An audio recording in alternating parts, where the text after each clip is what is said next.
Hi DSC aspirants. ఎడ్జిటీలోని Telugu method textbook ప్రకారం important points. నచ్చితే లైక్ చేయండి, సబ్స్క్రైబ్ చేయండి. డిఎల్ఈడి 2వ సంవత్సరం మాతృభాష విద్య బోధనాభ్యాసన శాస్త్రం. అధ్యాయం 2 భాషా సమాజం, భాష, మాతృభాష బోధనా లక్ష్యాలు. ఫస్ట్ భాషను గురించి తెలుసుకుందాం.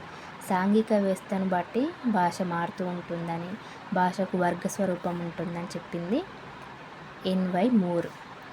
సమాజం, భాష, సంస్కృతి ఈ మూడు పరస్పర ఆధారిత అంశాలు. భాష అనేది ఒక రథం వంటిది. ఆ రథం అందరినీ మోయాలి, అందరికీ సమాన రూపంలో సేవలు అందించేదే మంచి రథం అన్నది రామ్ మనోహర్ రాయ్ లోహియా.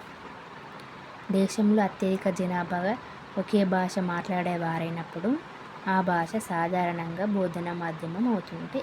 ఒక దేశంలో ఎక్కువ మంది ఏ భాష మాట్లాడతారో అదే బోధనా మాధ్యమం అవుతుంది. అల్పసంఖ్యాక వర్గాల మైనారిటీ వాళ్ళ కోసం 31-32 ప్రకారం మైనారిటీ వర్గాలు భాషను తమ మతను ప్రాతిపదికంగా తమ సంక్షేమం కోసం విద్యా సంస్థలను ఏర్పాటు చేసుకోవచ్చు. అల్పసంఖ్యాక వర్గాల వరకు అధికరణ 350 ప్రకారం భాషా విషయ స్వేచ్ఛను అల్పసంఖ్యాక వర్గాల వారికి కల్పించింది. అధికరణం 29(1) ప్రకారం భారతీయులు తమ భాషను, సంస్కృతిని పరీక్షించుకునే హక్కులను లభిస్తాయి. రాజ్యాంగంలోని 18 భాగం అధికారిక భాషను గుర్తించు విధానాన్ని, వాటి పరిమితులను చర్చించింది. అధికార భాషలు. అధికరణం 346 జాతీయ భాష హిందీ అమలు గురించి తెలుపుతుంది. జాతీయ భాష హిందీ అమలు గురించి ఏం చెప్తుంది? 346. అధికరణ 347 రాష్ట్రాల అధికార భాషకు గల నియమావళిని చెబుతుంది. ఇది జాతీయ భాష, ఇది రాష్ట్రాల అధికార భాషకు నియమావళిని చెబుతుంది.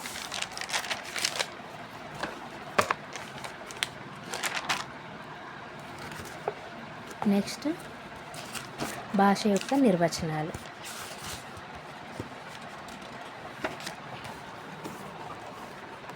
భాష నిర్వచనాలు.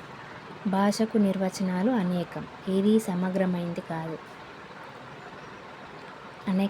అనేక నిర్వచనాలు ఉన్నాయి. భాష అనే సంస్కృత ధాతువు నుండి భాష అనే పదం పుట్టింది. సఫైర్ అనే శాస్త్రవేత్త ఏ నిర్వచనం చెప్పాడంటే, తమ భావాలను, ఉద్వేగాలను, ఆలోచనలను వ్యక్తం చేయడానికి అప్రయత్నంగా సహజంగా రూపొందించుకున్న సాధనమే భాష. అంటే అలవోకగా వంటదళితులు పలికేది.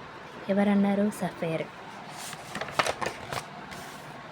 సైమన్ పాటర్ మనుషులు తమ మనోభిప్రాయాలను ఎదుటివారికి తెలియజేయడానికి పరస్పర సహకారాన్ని ఆశిస్తూ చేసే మౌఖిక ధ్వనుల స్వతంత్ర వ్యవస్థయే భాష అన్నది సైమన్ పాటర్.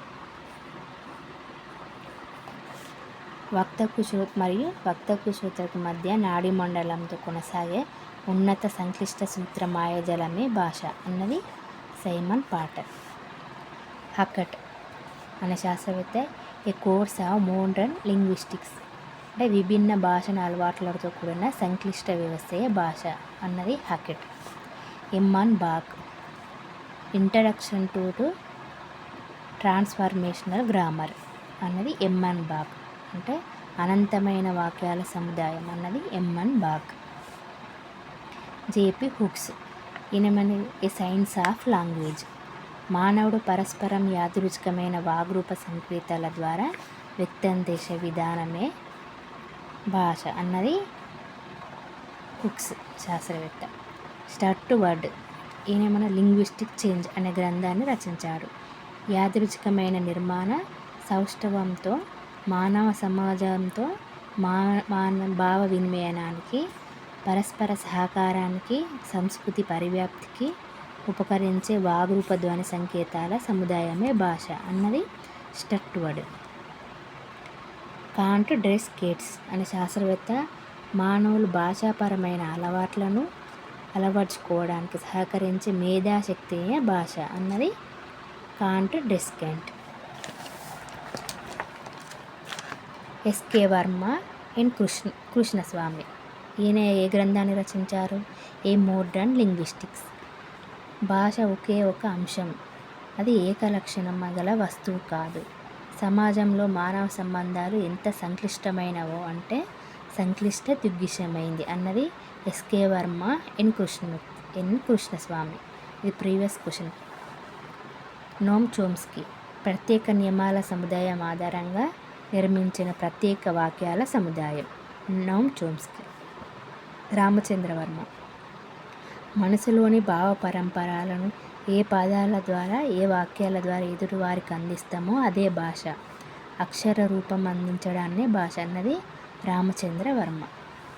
వ్యాకరణకారులు ప్రకృతి ప్రత్యయ పద నిరూపణకు భాష అంటే ప్రకృతి అంటే పదమూలం ప్రాతిపాదిక మీద చేరే రూపమే ప్రత్యయం. ఈ ప్రకృతి ప్రత్యయం రెండు కలిసి పదం ఏర్పడుతుంది. పదాల సముదాయమే భాష అన్నది వ్యాకరణకారులు. రవీంద్రనాథ్ ఠాగూర్ పరభాషలో జరిగే విద్యాబోధన సోపానాలు లేని సౌధం వంటిది అనేది రవీంద్రనాథ్ ఠాగూర్. కొమర్రాజు మాతృభాష తల్లిపాల వంటిది, పరభాష పూతపాలు వంటిది అనేది కొమర్రాజు. బ్లాక్ మాతృభాష గురించి శిశువు పాఠశాల రాకముందు ధారాళంగా మాట్లాడే భాషయే మాతృభాష అన్నది బ్లాక్.